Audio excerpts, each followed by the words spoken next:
Hi, I'm Jay, And I'm John. and we're Bucket List Travellers. And today we're taking you on a driving tour of Managua, Nicaragua. We're starting our driving tour coming into Managua from Granada, Nicaragua, and we're driving down Carretera de Masaya. You can see on the left-hand side there's a McDonald's. McDonald's aren't very common in Nicaragua. I think there's only that one, isn't there? Yeah, there aren't any in any other cities as far as we know. The local fast food in Nicaragua is really good, so you kind of don't need McDonald's. We didn't miss it at all. No. We've jumped ahead now and we're at a lookout point called Lomo de Tizcapa. So this has some amazing views out over Managua, and you can see off in the distance there Lake Managua, which is also known as Lago Zolotian.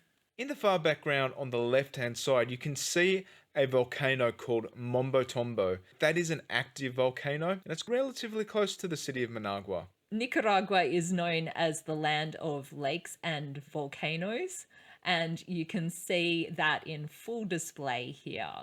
Also on top of Loma de Tizcapa, there is a lot of cultural significance here. This was the place where revolutionary or national hero Augusto C. Sandino was assassinated in the early 1930s.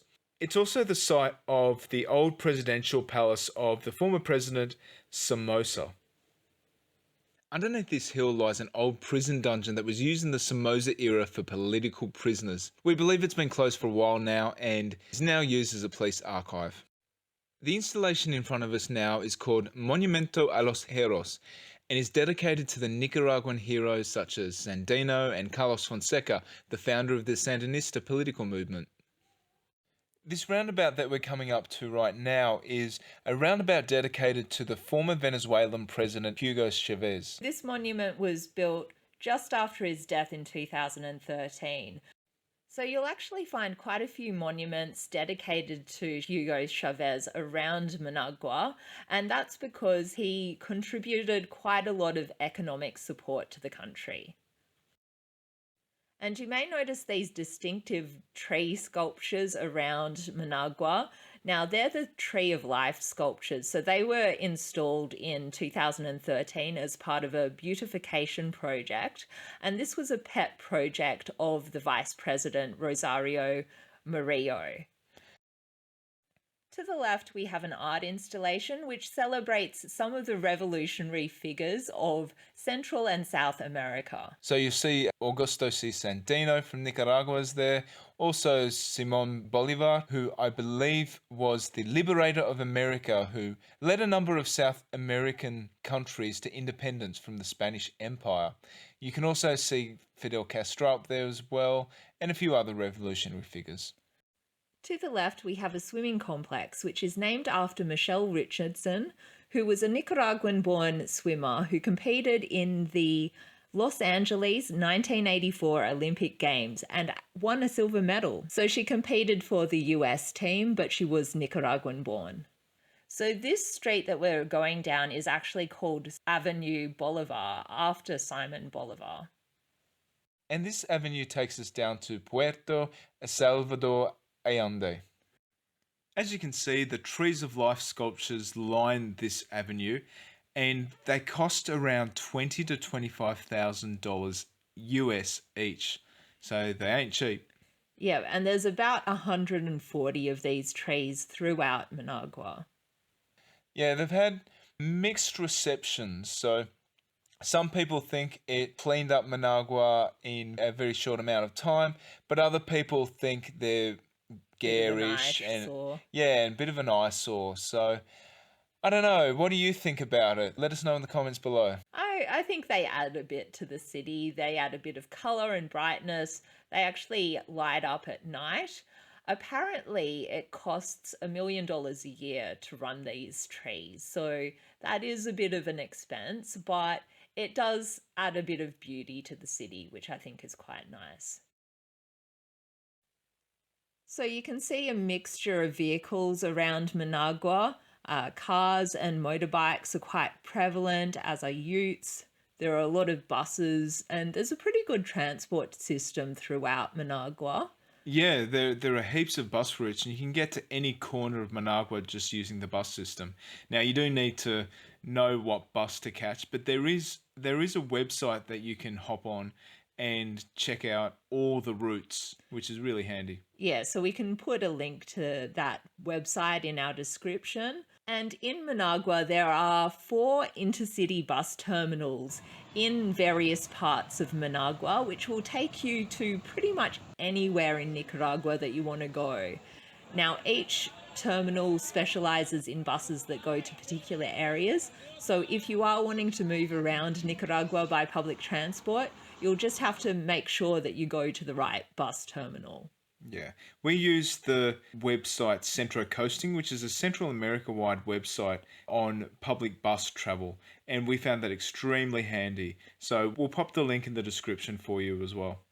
Yeah, and in terms of the cost of buses to get around Nicaragua, for a 1 hour or so bus ride, you're paying about $1 per ride. So it's quite an affordable way to get around. Yeah, it certainly is. And to go around Managua, I think fares are as low as 2 Cordobas, which is a fraction of a dollar, like 5 cents. Yeah, it's pocket change. Yeah. The area to the left now that you see is known as the Plaza of Pope John Paul II. So he visited this spot and gave sermons back in the 1980s. Driving us on our Managua sightseeing tour today is Carlos. He's based out of Granada and can organise private transfers as well as sightseeing tours. We highly recommend him, and we'll leave his details in our description. So we're entering Puerto Salvador Allende now, and if you want to park here, there is a cost involved in that. It's a few dollars. It's reasonably affordable. This is a really beautiful area. It used to be quite dangerous in the past, but they did a good effort of rejuvenating the area. Yeah, so this was Rosario Murillo's beautification project of Managua. It looks really pretty. Yeah, I think that project's been quite a success in terms of cleaning up the area. So what I really like about this area is that there are so many little pretty straw-covered huts lining a walkway along the water, and there's a lot of little eateries and cafes and that sort of thing. You can get a wide range of international food here. So it's a really nice place to come to admire the views out over the water. You might actually even see an alligator in the lake if you're lucky. Yeah, that was a big surprise to us when we saw it when we were there. Yeah, it's a really nice area, so highly recommend checking that out when you're in Managua. We're heading out of the Puerto now, and behind those trees of life sculptures, you've got more sculptures that represent different flags of Nicaragua. So the blue and white flag is the national flag, and the black and red sculpture represents the current governing party, which is the Sandinista National Liberation Front. And this party drew inspiration from Augusto C. Sandino, who was the person that we mentioned at Lomo de Tizcalpa that got shot. The building on our left of us is the Teatro Nacional Rubén Darío, the national theatre named after Nicaragua's most famous poet, Rubén Darío.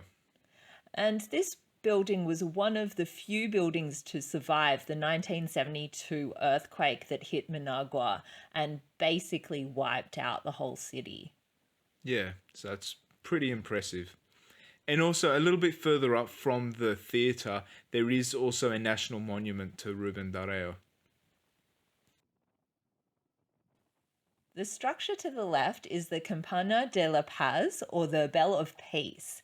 Now, this is a very new structure. It was only built in 2020, and it's another one of these projects that was sponsored by Rosario Murillo.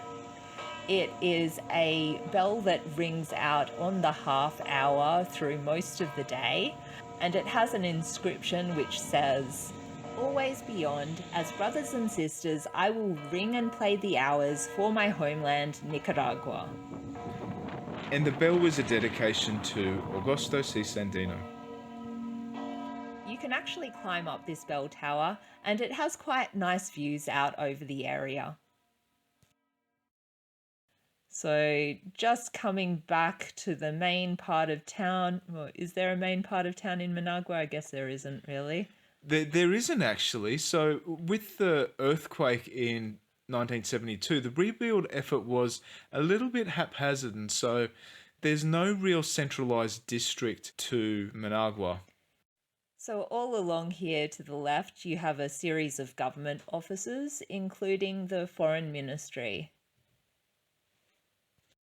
And under those tents that you can see off to the left are a range of street vendors. So you can get street food pretty much anywhere in Managua and Nicaragua. You really don't have to walk far to find some great food. Empanadas, fritangas as well, selling grilled meats, chicken, beef, and pork. Yep, and so you can see some other vendors there selling clothes and that sort of thing. Yeah, so you'll find it is quite a very spread out city. And to get from one end to the other, there's a lot of traffic as well. It can take half an hour, 45 minutes to kind of make your way out of the main part of the city.